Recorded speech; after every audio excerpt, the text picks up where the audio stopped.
प्यार आशीर्वाद समर्थन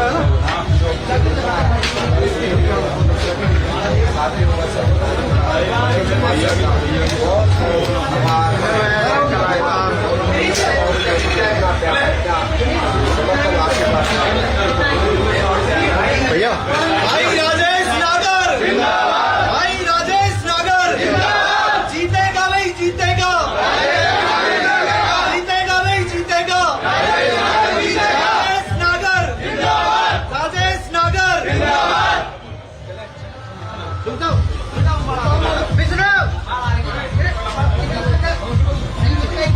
भाई डालना चलिए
मातृशक्ति बैठी हुई है, 1 मिनट के लिए नागर साहब सामने हमारी जो मातृशक्ति बैठी हुई है, आप उनका भी आशीर्वाद ले लें।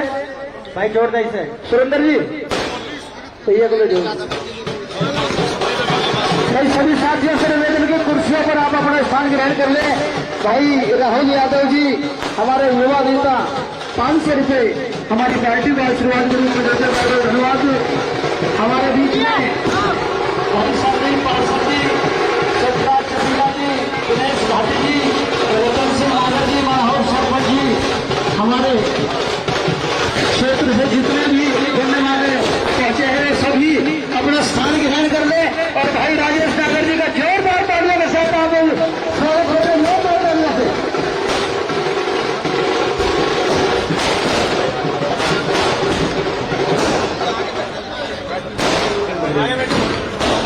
हमारे बीच में हमारे तिगाम विधानसभा क्षेत्र से बहुत ही जनप्रिय विधायक और भारतीय जनता पार्टी के जुझारू उम्मीदवार तिगाम विधानसभा से हमारे मध्य में जो पहुंचे उनका यहाँ हमारी ऐतिहासिक बस्ती खेड़ी कला के अंदर बहुत जोरदार स्वागत हमारे ढोल नगारे और अस्त्रबाजी के द्वारा किया गया।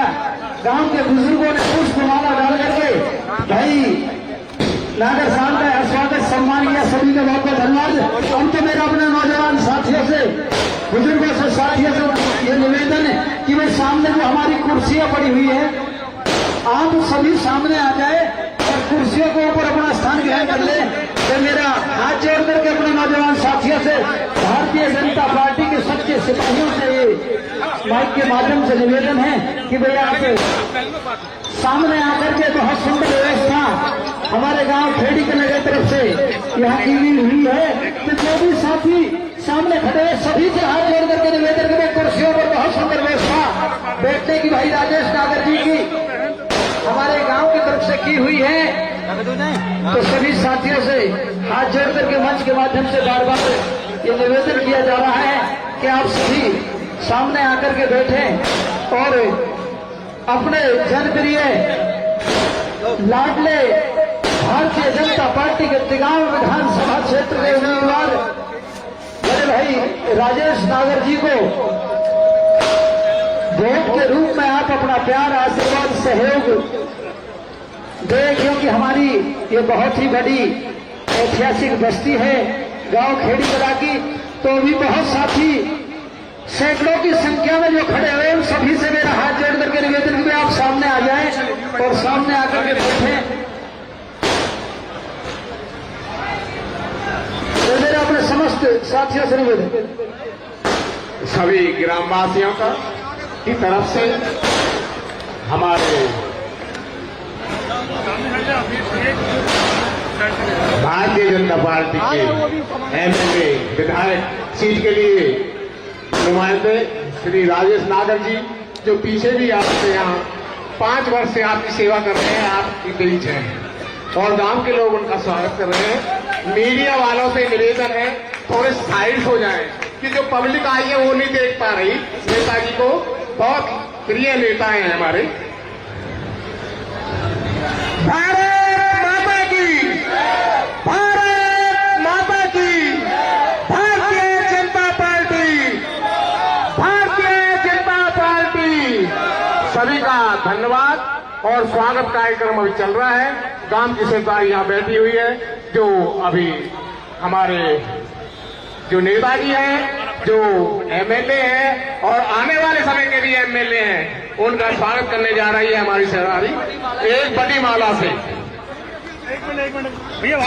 हमारे गांव खेड़ी कला की तरफ से बड़ी माला के साथ आपके जनप्रिय लाडले भारतीय जनता पार्टी के उम्मीदवार भाई राजेश नागर जी का जो स्वागत यहाँ पर किया जा रहा है।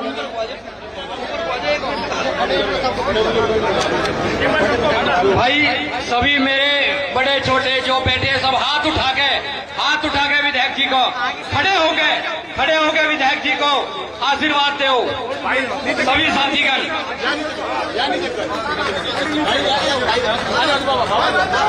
हमारे बीच में जो मीडिया है पहुंचिए, मेरे समस्त साथियों से निवेदन कि खड़े होकर अपने स्थान पे 1 मिनट के लिए आप खड़े हो जाए, क्योंकि हमारी ये मीडिया जो हमारे प्रेस के बंधु आए हुए हैं वो खेड़ी कला के इस भव्य स्वागत को अखबार के माध्यम से हमारे सबके मत में भेजने का काम करेंगे। भाई राजेश नगर, भाई राजेश नगर, भारतीय जनता पार्टी, भारतीय जनता पार्टी, भाई राजेश नगर, भाई राजेश नगर। जावे आवा का पाना आवे लियो लगा लियो ये रहो वो का चला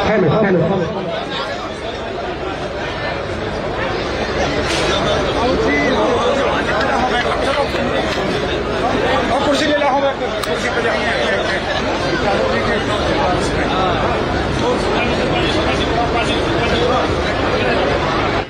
भाई हमारे सतपाल जी खेड़ी कला गांव से अपने विचार रखने के लिए हमारे मध्य में आए और भाई सतपाल जी अपने विचार रखे।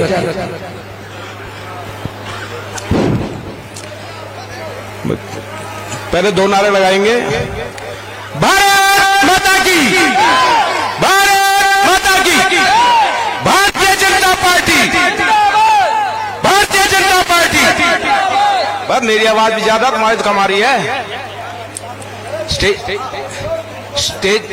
पे विराजमान हमारे गांव विधान क्षेत्र से भाजपा के प्रत्याशी श्रीमान राजेश नागर जी व उनके साथ आए हुए सभी गणमान्य व मेरे गांव के सम्मानित बुजुर्गों, नौजवान साथियों, माताओं, बहनों, देखो आपके बीच सभी पार्टियों के उम्मीदवार हैं, वोट मांगने के लिए आएंगे, अलग अलग पार्टी के उम्मीदवार हैं और हमारे बीच आज भारतीय जनता पार्टी के प्रत्याशी राजेश नागर जी पधारे हैं। हम उनका यहाँ पहुंचने पर हार्दिक अभिनंदन करते हैं, स्वागत करते हैं। देखिए आप लोग देखेंगे सभी लोग लुभावने बातें आपसे करेंगे और हमारे भाई राजेश नागर जी हमारे पड़ोसी हैं, नजदीक हैं। जब मर्जी चाहो आप पैदल घूमने भी जाओगे तो पहुंच जाओगे इनके पास है। और एक बात और बता दूं, सभी काम होते हैं, सभी पूरे नहीं होते। कई बार पूरी कोशिश इन्होंने हमारे कामों की करी और कराए भी हैं। चाहे तालाब का पानी खराने की बात है, चाहे बुढ़ाने वाले रास्ता बनाने की बात है, इन्होंने बनवाए हैं। और हमारे हॉस्पिटल की आवाज इन्होंने विधानसभा में 3 बार उठाई। 200 बेड अस्पताल बनाने की इन्होंने आवाज उठाई हमारी विधानसभा में। हमने इनका धन्यवाद भी किया कि आपने हमारी आवाज उठाई है। हमारे स्कूल की बात थी, इन्होंने तुरंत शिक्षा मंत्री को लेटर लिखा। अब जो इनके पावर की बात है उन्होंने की, लेकिन जो इन्होंने पावर के ऊपर भेजने की बात थी तुरंत इन्होंने आगे भेज दिया।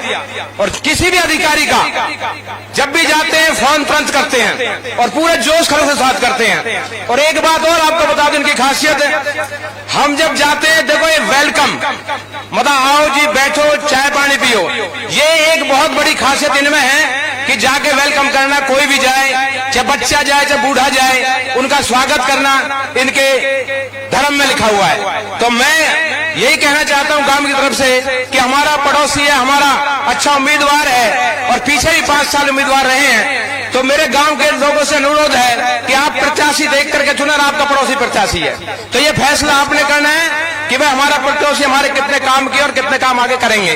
तो मैं तो यही कहूंगा गांव की तरफ से कि आगे आपकी भारतीय जनता पार्टी की सरकार बने और आप विधायक बने, मंत्री बने, ताकि हम आपके जाकर के कामों की कह सकें, हमारे काम हो सकें। तो मैं ज्यादा नहीं कहते हुए आप सभी का यहाँ पहुंचने पर धन्यवाद करता हूँ। जय हिंद, जय भारत। अगले वक्त कौन भी है भाई सुरेंद्र गदौड़ी जी आपके सामने अपने विचार रखेंगे। भाई सुरेंद्र गदौड़ी जी।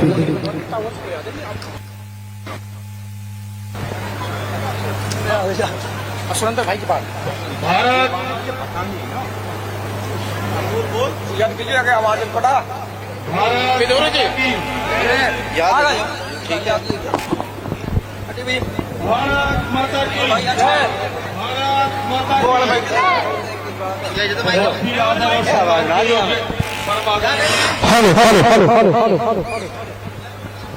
बहुत ही आदर और सम्मान के योग्य परम आदरणीय भाई राजेश नागर जी, मेरे सामने बैठे बुजुर्ग माताएं बहनें युवा साथी व प्यारे बच्चों, हम और आप सभी जानते हैं कि 5 अक्टूबर को चुनाव होने हैं और हम आपको पता है कि भाई जो विकास करवाती है पार्टी उसके साथ रहना चाहिए। और आपके सामने देख रहे हैं कि पहले का जो टर्म था जब कांग्रेस सरकार थी तो वहां पे एक उस समय 2014 से पहले एक प्रधानमंत्री हुआ करते थे मौनी बाबा, जो या तो दिखते ही नहीं थे या दिखते भी थे तो किसी कोने में खड़े होते थे, उन्हें ढूंढना पड़ता था स्टेज पे। और आज हमारे प्रधानमंत्री श्री नरेंद्र मोदी जी है जो इस तरह दहाड़ते जैसे शेर दहाड़ता है, पूरा विश्व उनका लोहा मान भी रहा है। आप हम देख रहे हैं, चाहे यूक्रेन का युद्ध हो या और कोई मैटर हो, अगर भारत का झंडा लेके भी कोई नागरिक निकल रहा है, चाहे वो हमारे देश का भी नहीं है, तो उन्होंने युद्ध विराम कर दिया, क्योंकि कभी भी अगर कुछ हुआ तो भारत छोड़ेगा नहीं आपको। तो इस तरह के मजबूत शासक जिस देश का हो, तो आप क्या बदलना चाहोगे? आप बदलना चाहोगे? भाई देश का मुखिया हो या घर का मुखिया हो, अगर मजबूत है तो उसका राज चलेगा, नहीं तो नहीं चलेगा।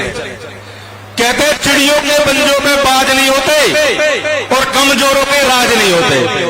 तो इसलिए विश्व शक्ति बनने जा रहा हमारा देश, साथियों आपको सबको पता है, आप सब बुद्धिजीवी है। हमारी 11वीं नंबर पे थी अर्थव्यवस्था, 5वीं पे, और जो अर्थशास्त्री को कहना है कि भाई कुछ टाइम बाद हम तीसरे नंबर पे आ जाएंगे, यानी कि वर्ल्ड की तीसरी शक्ति इंडिया बनने जा रहा है आपका। आप देखो ना, हमारे हाईवेज, हॉस्पिटल्स, एयरपोर्ट्स, मतलब हर क्षेत्र, शिक्षा, चिकित्सा, जो भी हमारी मूलभूत सुविधाएं हैं, आप घर से निकलते ही आप रोडों की स्थिति देख लो और पहले की स्थिति देख लेते। रोड कम थे, गड्ढे ज्यादा होते थे, और वही स्थिति अगर गलती से हमसे दोबारा भूल हो गई तो भाई वही गुंडाराज, लूट, बेकारी, कमजोरी, और वही स्थिति देश की दोबारा होने जा रही है। हमारा देश 10 साल पहले ऐसा होना चाहिए था, जो 10 साल हमारे खराब करे मौनी बाबा ने। तो साथियों दोबारा वो टाइम ना आए, इसलिए आने वाली 5 तारीख को विधायक जी को विजय बनाने के लिए कमल के बटन पे भरपूर वोट डालने का प्रयास करें। जय हिंद, जय भारत। बोलना पगड़ी पहनवा दें, पगड़ी पहनवा दें।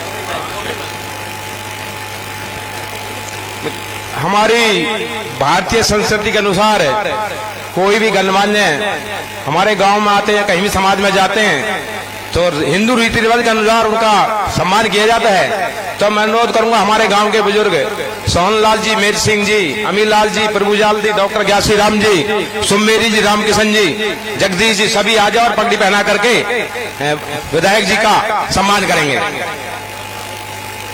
सभी ये मेरे बुजुर्ग बैठे हैं सामने, मैंने नाम लिया, सभी आ जाएंगे और पगड़ी पहना करके उनका सम्मान करेंगे।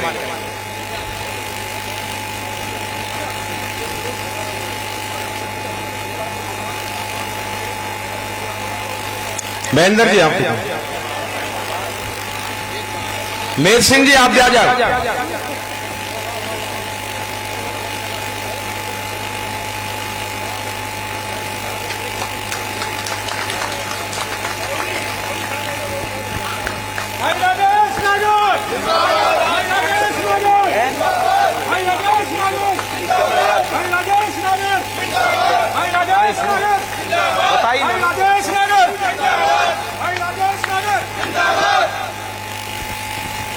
भाई राजेश नागर जिंदाबाद, भाई राजेश नागर, भारतीय जनता पार्टी, भारतीय जनता पार्टी, बंदे बंदे। हमारी युवा टीम राजेश नागर जी का माला पहनाकर स्वागत करेंगे।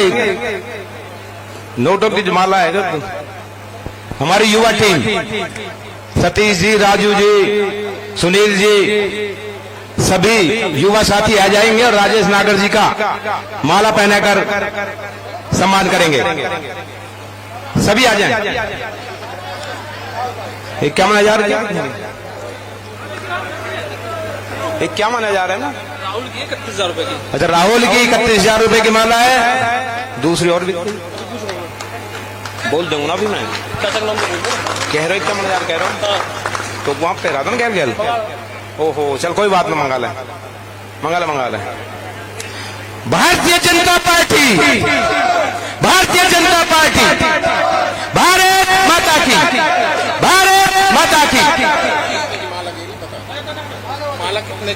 31,000 की माला राहुल की है और अभी एक माला और लेने जा रहे हैं बच्चे, तो इस बीच है भाई ये 51,000 की माला और हमारे युवा साथियों ने डाली है, तो ताली बजाकर इनका स्वागत करेंगे और विधायक जी का सम्मान बढ़ाएंगे।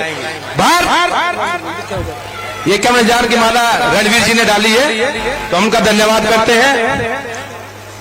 आपकी भी है 11,000 और 11,000 की माला ये कप्तान जी डालेंगे। हमारे कप्तान जी आए हैं साथी। 21,000 की माला बीजू भाई डाल रहे हैं। किशन नंबरदार भी डाल रहे हैं। किशन नंबरदार 21,000 की माला और कप्तान जी डाल रहे हैं 11,000 की माला। तो हम सभी साथियों को धन्यवाद करते हैं। भाई ताली बजाओ। भारतीय जनता पार्टी जिंदाबाद, भारतीय जनता पार्टी जिंदाबाद, भारत माता की वंदे वंदे वंदे।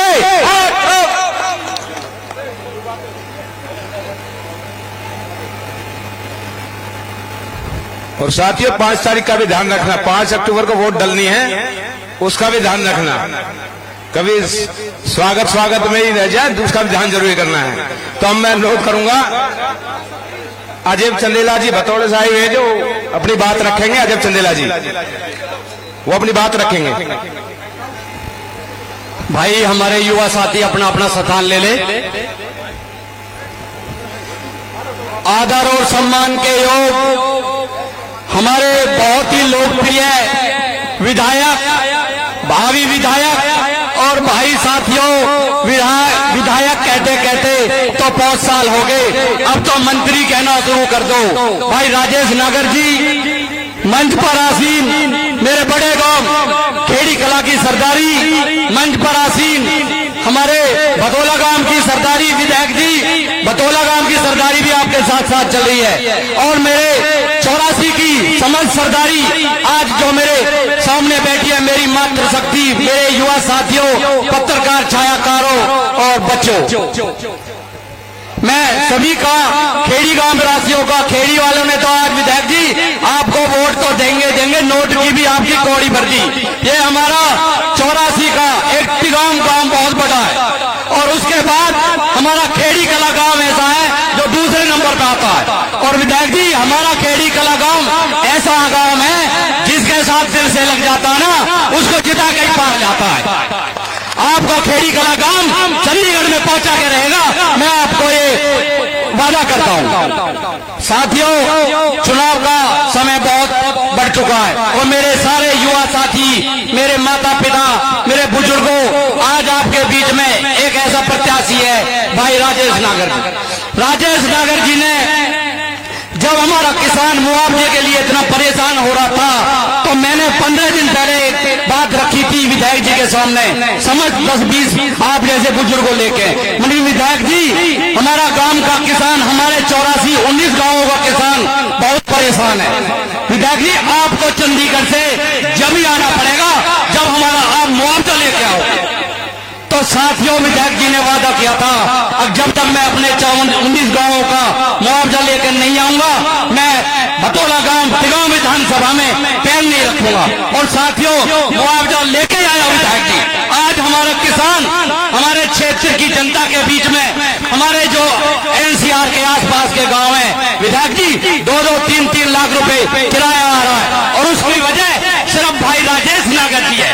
आज हमारे क्षेत्र में छेनी खन्नी मिस्त्री अभी तक ले हुए है, मार्केट बन गई, किराया बन गया। साथियों, काम तो होते रहते हैं, अगर कोई काम रह गया तो आगे भी हो जाएगा। मेरे पिता के समान बुजुर्गों, हमें ऐसा आशीर्वाद देना और विधायक जी को भी ऐसा आशीर्वाद दो जो भारी से भारी वोटों से चंडीगढ़ पहुंचा के और 5 तारीख को कमल के फूल पे भारी से भारी वोट देकर विजय बनाओ। साथियों, विधायक जी, मैं आपको एक और बात बताना चाहता हूं। आज सारी 84 की चौधर आपके बीच में है और ये 84 की चौधर आपका मान सम्मान आने में कमी नहीं छोड़ेगी। और साथियों, आपके बीच में और मैं एक छोटी सी बात कहना चाहता हूं। मेरा गांव भतोला है, खेड़ी कला भतोला गांव में कोई फर्क नहीं है। हमारा ब्याह शादी में आना जाना, हमारे आज तो हमारे खेत कम हो गए लेकिन मेंढे से मेंढा जुड़ रहा हो। ये हमारा घर है, हमारा बड़ा गांव है, हमारा परिवार है खेड़ी कला।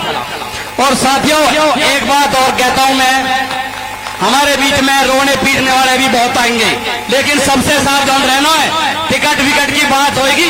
एक ऐसा आपका प्रत्याशी है राजेश नागर, जो तीसरी बार इतनी बड़ी भारतीय जनता पार्टी की टिकट ले गए और आपकी झोली में डाल दी। 84 की झोली में डाली राजेश नागर ने टिकट। राजेश नागर ने अपने लिए कभी कुछ नहीं कमाया। ये खेड़ी कला भतोला हमारे समस्त गांव राजेश नागर के पास में ही है। राजेश नागर के पास आज से मैंने 6 साल पहले एक गाड़ी देखी थी, आज भी राजेश नागर के पास वही गाड़ी है। राजेश नागर की वही पुराना मकान जो भतोला गांव में, आज भी वही भतोला गांव में वही पुराना गांव में घर है राजेश नागर का। विधायक बनने के बाद तो बड़े बड़े फार्म खरीदे जाते हैं, बड़ी बड़ी बिल्डिंग बनाई जाती है, बड़े बड़े कोठी बनाई जाती है, लेकिन आपका विधायक आज भी जैसा आपने छोड़ा 5 साल बाद, आज भी ऐसा ही है। अगर साथियों मेरे से कोई गलती होगी हो तो आपको बालक हूं भाई, माफ कर देना। लेकिन 5 तारीख को भाई राजेश नागर है, 84 का हीरा को मत खो देना, मेरी आपसे हाथ जोड़ के रिक्वेस्ट है। बहुत बहुत धन्यवाद। और खेड़ी कला के युवा साथियों का मैं बहुत बहुत धन्यवाद करता हूं जिन्होंने जोश और बहुत ही विशेष प्रकार के जोश से भाई विधायक राजेश नागर का स्वागतम किया। बहुत बहुत धन्यवाद। जय हिंद, जय भारत। धन्यवाद अजब बैसला जी का, काफी सारी बातें उन्होंने बताई। एक बात और बताता है आपको कि राजेश नागर जी का कहीं भ्रष्टाचार में नाम नहीं है। 5 साल एमएलए रही है, कहीं नाम नहीं आएगा भ्रष्टाचार में, तो ये भी एक बहुत बड़ी उपलब्धि है इनकी। तो मैं अब अनुरोध करूंगा हमारे टिगाम झांसे प्रत्याशी वे विधायक जी राजेश नागर जी से वो अपनी बात रखेंगे। भारत माता की, भारत माता की जय श्री राम, जय जय श्री राम। ये भारत माँ की जय और जय श्री राम के नारे भारतीय जनता पार्टी के मंच से ही लग सकते हैं। ये कांग्रेस वाले भारत माँ की जय के नारे और जय श्री राम के नारे नहीं लगाते हो तो बताओ। ये राम मंदिर मोदी जी की वजह से बन गया, 370 भी मोदी जी की वजह से हटी है। आज यहाँ पर अपने बड़े गांव खेड़ी में हमारे गोपाल पंडित जी,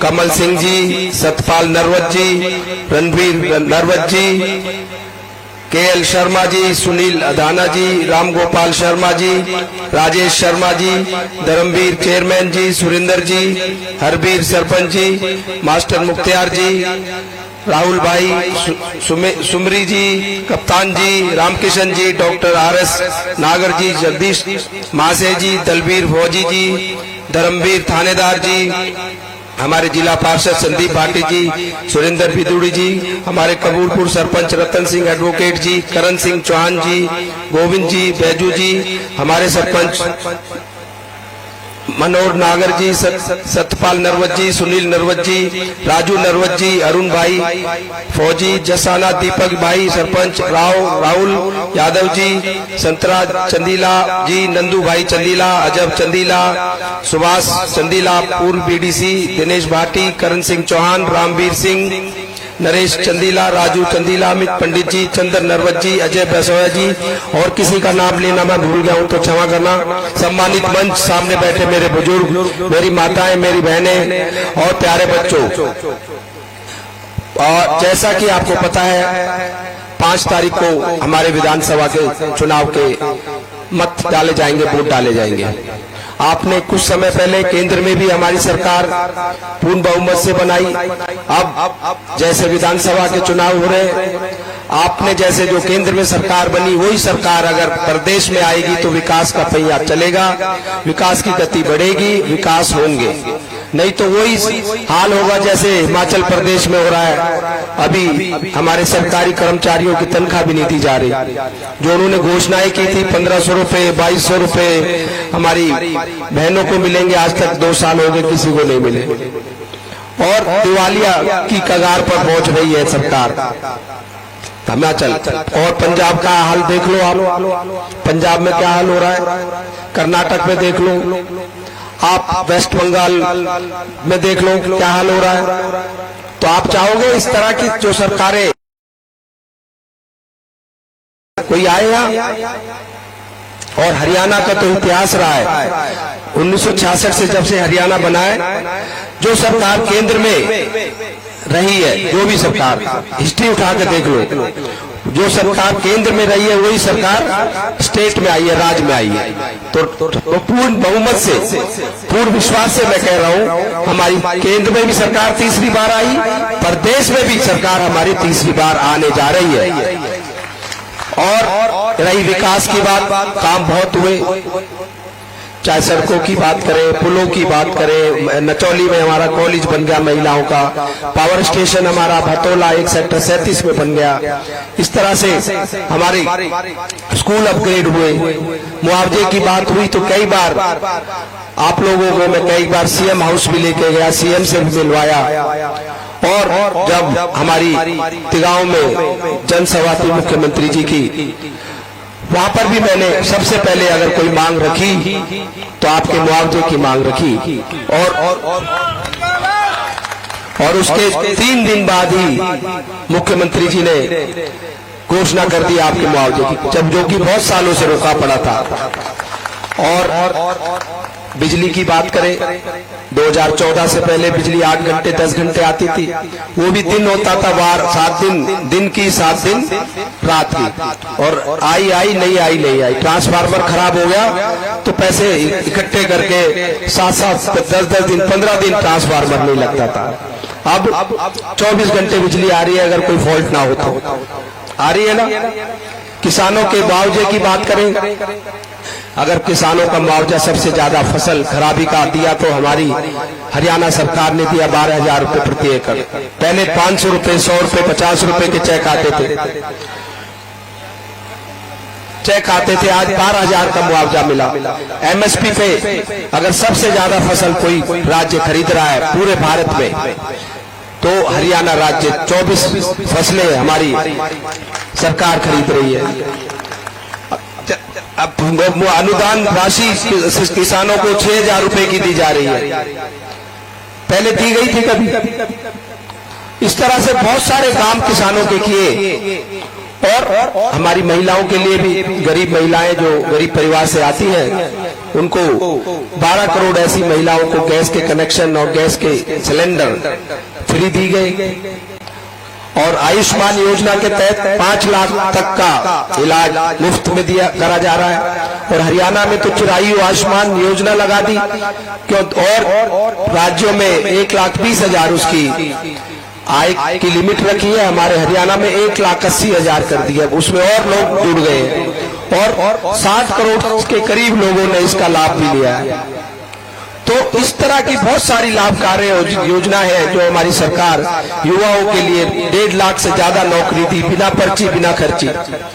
अब कोई कह सकता है कि भाई कोई पैसे से लगाया, सिफारिश से लगाया। और अभी कांग्रेस वाले तो बने हैं नहीं, अभी से कह रहे हैं कि हमारी सरकार आएगी, तो वैसे तो आनी नहीं है, पता है।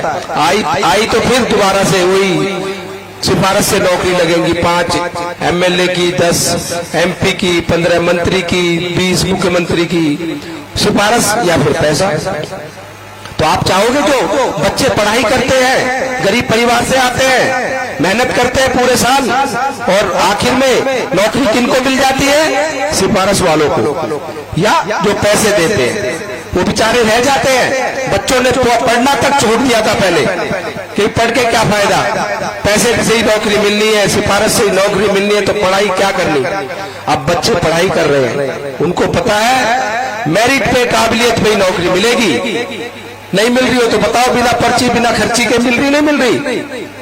और ये लोग कहते हैं, अभी हतीन में एक जनसभा में पाकिस्तान जिंदाबाद के नारे लगे, कांग्रेस की जनसभा में। बताओ, खाते हिंदुस्तान का है और गाते पाकिस्तान का।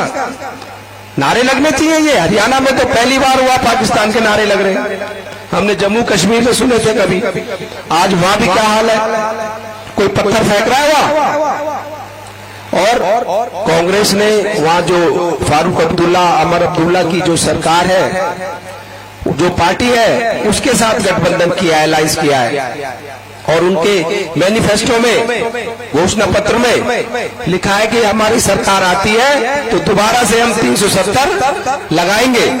तो आप चाहोगे दोबारा से सिर्फ 370 लगे? चाहोगे? बताओ। 370 दोबारा लगाएंगे और वही संविधान जो इन्होंने बदला दोबारा बदलेंगे। एक देश दो झंडे, दो संविधान, दो कानून। पहले लाल चौक पे 2014 से पहले की बात करें, रोज गोलियां चलती थी, रोज आतंकवादी हमले होते थे, पाकिस्तान जिंदाबाद के नारे लगते थे और पाकिस्तान के झंडे फहराए जाते थे। और आज हमारा तिरंगा झंडा फहराया जाता है।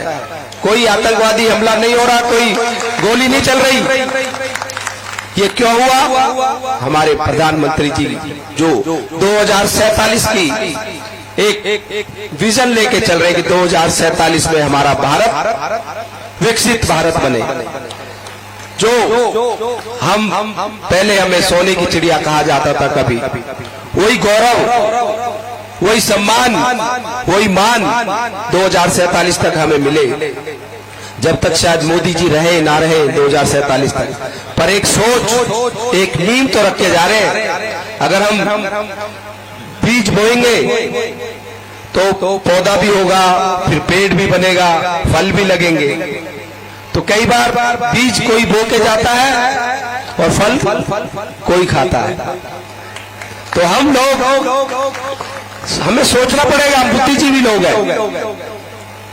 वो हम नहीं चाहेंगे जो बांग्लादेश में हुआ, जो अफगानिस्तान में हुआ, जो श्रीलंका में हुआ, वो तो हिंदुस्तान में आ गई। वहां की प्रधानमंत्री बांग्लादेश की हमारे साथ हुआ तो हम कहाँ जाएंगे? हमें तो कोई लेने की तैयारी ना होगा। बताओ, ले लेगा कोई?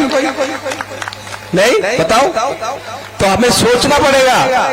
ये चुनाव राजेश नागर का चुनाव नहीं है, ये राष्ट्र देश हित का चुनाव है। क्योंकि जो विधायक चुनकर जाते हैं उन्हीं की वोट से राज्यसभा के सांसद बनते हैं। जब हमारे विधायक ही नहीं चुन के जाएंगे तो राज्यसभा के सांसद हम कहां से बनाएंगे? हमारी मेजॉरिटी कैसे बनेगी?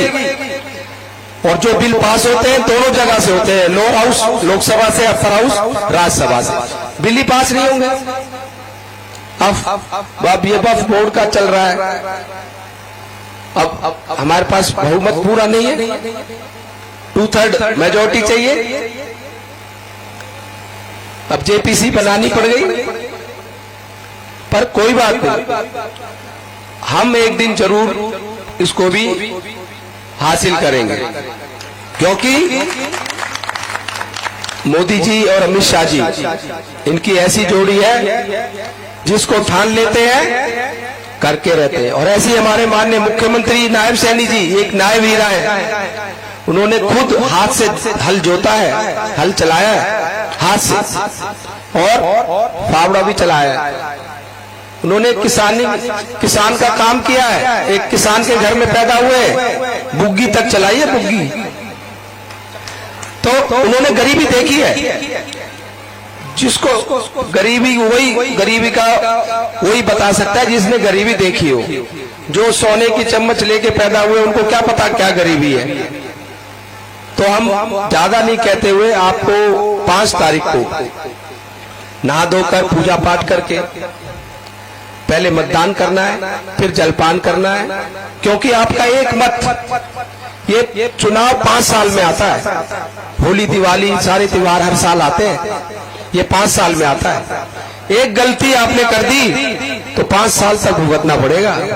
जो गति एक विकास की चल रही है, विकास का पहिया जो चल रहा है, उसको रुकने नहीं देना, उसको चलते रहने देना। 10 साल लग गए और जिस तरह से हम बढ़ रहे हैं, 11वीं अर्थव्यवस्था से 5वीं पे आ गए, 5वीं से 3री पे आ जाएंगे और जल्दी हम अपना भारत का वही गौरव दोबारा हासिल करेंगे। और आपने तो अपने इस बेटे को, अपने इस भाई को, अपने इस साथी को, हरियाणा में 90 विधानसभा है और सबसे ज्यादा वोट अगर किसी को मिले, 2019 की बात कर रहा हूं, पिछले चुनावों में, तो तिगांव विधानसभा को मिले। आपकी वजह से पहला नंबर आया। हमारा नंबर विधानसभा का 90 है, सबसे पीछे आते हैं हम 90 नंबर पर। जब वोटों की बात आई, मुझे याद है वो दिन जब हमारे सारे विधायक बैठे हुए थे, हमारी कमेटी PL संतोष जी, अनिल जैन जी और हमारे अमित शाह जी बैठे थे, चंडीगढ़ में मीटिंग चल रही थी। तो उन्होंने बोला भाई सबसे ज्यादा वोट किसको मिले हैं, तो मैं खड़ा हूं, मैंने बोला जी तिगांव विधानसभा को मिले हैं। तो हमारे लिए गर्व की बात है कि नहीं, पहले नंबर पर तिगांव विधानसभा आया। तो इसी तरह से अब 2024 में जो चुनाव है अब, तो हमारा स्थान कौन सा होना चाहिए, पहला होना चाहिए। तो उसके लिए क्या करना पड़ेगा, अपनी वोट डालनी पड़ेगी। अपनी तो डालनी है, परिवार की और अपने पड़ोसियों की। और हमें देखना है कि जहां भी हमारी रिश्तेदारी है, जान पहचान है, दोस्त है, यार है, संबंध है हमारे किसी से भी, उनसे भी वोट डलवानी है। और आप कम से कम 90% वोट डालोगे, 100 तो नहीं कह रहा, 100 के 100% डाल दो। पोलिंग कह रहा हूं, पोलिंग। उसी में से जितनी पोलिंग ज्यादा होगी उतना ही मार्जिन हमारा ज्यादा होगा। तो इसलिए आपको पोलिंग करनी है, अपनी वोट डालनी है। हम आलस कर जाते हैं जी 12 बजे डाल देंगे, अभी तो बहुत समय है। 12 बजे धूप आ जाती है, कुछ हो जाता है, अभी 3 बजे डाल लेंगे, छाया हो जाएगी। 3 बजे जाते हैं तो लाइन लग रही होती है, कह जी बाद में डाल लेंगे, इतने 6 बज जाते हैं, वोट रह जाती है। और हम लोग ये भी सोचते हैं कि हमारी 2 वोट से क्या फर्क पड़ेगा, 2 से 200, 200 से 2000, 2000 से 2 लाख। तो नुकसान किसका होता है, भारतीय जनता पार्टी का होता है। तो हमें कोई भूल नहीं करनी, वोट का मत अधिकार आपको है और ये अधिकार आपको जरूर इसका प्रयोग करना चाहिए। ये पर्व 5 साल में आता है एक बार। कई लोग छुट्टी मनाने चले जाते हैं, पिकनिक मनाने चले जाते हैं या घूमने चले जाते हैं, भाई क्या हो गया, कोई बात, हमें क्या लेना, कोई आए कोई जाए, कोई पार्टी आए कोई पार्टी जाए। नहीं, भारतीय जनता पार्टी आपके देश, आपके भविष्य के बारे में सोचती है। आज मोदी जी का डंका सब जगह बज रहा है, नहीं बज रहा, बज रहा है ना। तो इसलिए आप लोग अपना मत का प्रयोग करें और 5 तारीख को कमल का बटन दबाकर भारतीय जनता पार्टी को यहां से विजयी बनाए। जय हिंद, जय भारत।